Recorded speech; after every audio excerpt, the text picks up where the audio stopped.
အားလုံးပဲမင်္ဂလာပါ Forever United ရဲ့ YouTube channel ကနေပြန်လည်ကြိုဆိုလိုက်ရပါတယ်ဒီနေ့ညမှာတော့ကျွန်တော် United နဲ့ Newcastle ရဲ့ Premier League ပွဲစဉ်ကစားသွားတယ်အဲ့ဒီပွဲမှာ Newcastle က United ကို4-2ဆိုတဲ့ဂိုးပြည့်ခြေပြည့်ရလဒ်တစ်ခုနဲ့နိုင်ယူသွားတယ်ပထမပိုင်းမှာ United တို့ကကျွန်တော်တို့ဒီ Newcastle ကိုတူတင်ကိုတင်ကစားနိုင်ခဲ့တယ်ပထမပိုင်းမှာကျွန်တော်တို့ဒီ Isak ရဲ့ big book မှာတွန်နယ်ဒီလာပပသွင်းသွားတယ်ဘလို့မှ United ကစားမှမတက်နိုင်ခဲ့ဘူးဂိုးသမားလည်းမတက်နိုင်ခဲ့ဘူးတကယ်ကောင်းတဲ့ကိုနောက်ပြီးတော့ကျွန်တော်တို့ဒီကာနာချိုကြီးအဲ့ပွဲမှာကျွန်တော်ဒီအဲ့ဒီကိုရသွားတဲ့အနေထားမှာကျွန်တော်ဥကတေးကနေကျွန်တော်ဒီဒါလောက်အဆင့်ဖြတ်ပေးတယ်ကောင်တာတိုက်ဆက်ကနေတစ်ဆင့်တိုင်မတိုက်ဆက်ကနေတစ်ဆင့်ဒါလောက်ပေးတယ်ဒါလောက်ကနေတစ်ဆင့်ကာနာချိုတက်လက်ပပပေးတယ်ကာနာချိုကတွင်းလိုက်တယ်တိုင်ထိပ်ပြီးဝင်သွားတယ်တော်တော်လှတယ်1-1ဖြစ်သွားတယ်ဒီကာနာချိုနဲ့စီစီတို့အခွင့်အရေးချိုရတယ်စီစီဒီ Eriksen Bruno နဲ့တွဲလုံးကလှသွားတယ်ထွက်သွားတယ်အလုံးတော်တော်လှတယ်မကိုးတာပဲရှိတယ်တော်တော်နေတာဖို့ကောင်းတယ်ပထမမှာတော်တော်လေးတူတင်ကိုတင်ကန်နိုင်ခဲ့တယ်လို့ပြောလို့ရတယ် Newcastle လို့ form မိနေတယ်အတင်းကောင်းတဲ့တင်းပေါ့လက်ရှိမှာ United က form အရင်ကောင်းတဲ့အတင်းတော့မဟုတ်ဘူးဒုတိယပိုင်းမှာပြောချင်တာဒုတိယပိုင်းမှာကျွန်တော်တို့ဒီဒုတိယပိုင်းမှာဒီ Harvey Barnes ကပြကျွန်တော်ဒီ2-1ဖြစ်အောင်တွင်းပေးခဲ့တယ်ကျွန်တော်ပိတ်ပြီးတွင်းသွားတယ်အဲ့ဒီချိန်မှာကျွန်တော်စီစီတက်တဲ့ဆန်ဆန်မှာစီစီကတန်ရရောက်သွားတယ်တိတ်မကြောက်ဘူးစီစီတန်ရရောက်တဲ့အချိန်မှာအဲ့ဒီချိန်မှာကျွန်တော်ကာနာချိုထုတ်လိုက်တယ်အဓိကကစားမှာကာနာချိုထုတ်လိုက်တယ်United မှာလက်ရှိဂိုးတွေသွင်းပေးနေရတယ်ကာနာချိုလောက်ပဲရှိရဗျာဒီမြန်မာဆဆမရှိဘူးဘရူနိုတို့ကာနာချိုလောက်ပဲရှိအဲ့လူတွေပဲပတ်သွင်းနေအဲ့ကောင်ထုတ်လိုက်တော့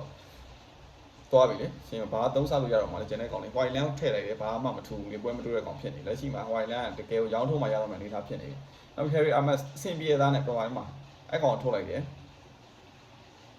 ဒိုကူထည့်ဒိုကူကဘာမှမလုပ်တော့ဘူးမေဆန်မော့ပိုဆိုးအလားကြီးကိုခေါ်ထားသလိုဖြစ်နေတယ်ရိုင်းဘာမှဒီပွဲကြီးဆိုဘာမှသုံးစားမရဘူးသိရမလားဒုတိယပိုင်းမှာကျွန်တော်တို့ဒီမာဇရာဝီရဲ့ချော်လဲတယ်အဲ့မှာတကိုးပေးလိုက်ရတယ် Harvey Barnes ပဲဒီကောင်က Leicester မှာတည်းမန်ယူကိုဒုက္ခပေးလာတာ Newcastle ရောက်တဲ့အထိဒုက္ခပေးတော့မှာနောက်ပြီးကျွန်တော်တို့ဒီ Bruno Guimaraes အလုံးဒီကိုသမားလူပေးမှာပြီးတော့ပေးလိုက်ရတယ်အဲ့မှာ United က 4-1 ဆိုပြီးတော့ကျွန်တော်ရှုံးသွားတယ်တပွဲလုံးအတိုင်းတာရ United က Newcastle ကိုကျွန်တော်ပထမပိုင်းမှာတူတင်ကိုတင်ကစားနိုင်ခဲ့တယ်လို့ပြောလို့ရတယ်ထိရောက်တဲ့အခွင့်အရေးချို့လည်းရခဲ့တယ်အသုံးမချနိုင်ခဲ့လို့ကကျွန်တော်တို့ကဂိုးတွေမရခဲ့တာဖြစ်တယ်မစိုးဘူးကစားပုံဂိုးသမားလည်းမစိုးဘူးဒုတိယပိုင်းမှာဆုံးပြီးဖြစ်ကုန်တာနီးပြရဲ့လူစားလဲမှုကဒီပွဲအဖြေလို့ပြောလို့ရတယ်ဇီဇီနာဝါကလည်းဒီပွဲတကယ်ကိုကန်ဆိုးမန်ယူအတွက်ကန်ဆိုးမှုပဲဗျာကြည့်သိတာကစားမမြန်မာစစမရှိပါဘူးဆိုမှဒီကောင်တကောင်ကြောတယ်ရပါတယ်ဘယ်လောက်နားရမလဲတော့ကျွန်တော်မသိဘူးစောင့်ကြည့်ရမယ်တရင်တက်လာတဲ့စောင့်ကြည့်ရအောင်မယ်White Land တော့ဒီတိုင်းဆိုကျွန်တော်ရောင်းထုတ်မှာပဲရတော့မယ်ဒီရတဲ့ဈေးနဲ့ပြင်မှာတန်30ပဲရ40ပဲရရောင်းထုတ်မှာဖြစ်တော့မယ်ကစားသမားတူဖြစ်တယ်ဒီအရန်ကစားသမားအင်အားကလည်းကျွန်တော်တို့အခုကစားသမားတွေဒဏ်ရာရတဲ့ပြဿနာတော်များတယ်ဒီကစားသမားတွေကအာမတ်တို့ဘောလည်းပြန်မလာနိုင်သေးဘူး recovery လုပ်နေတော့ဖြစ်သေးတယ်ကျွန်တော်ပြန်မလာနိုင်သေးဘူးလိုင်ယွန်နဲ့ဒုတိယကျော်ပြန်ပါနိုင်မယ်လို့တော့ထင်တယ်အခုလက်ရှိနေထားရလုံးဝအားရမှုတော့မရှိဘူးဒါပေမဲ့ကျွန်တော်တို့ဒီလောက်ဒီကိုပဲရှုံးမှကျွန်တော်မထင်ဘူးဗျာအစကျွန်တော်တေးလောက်တော့ရမယ်ထင်တာဗျာဒီ Newcastle ကတော့ form မိနေတယ်အတင်းတော့ top 4ရောက်သွားပြီ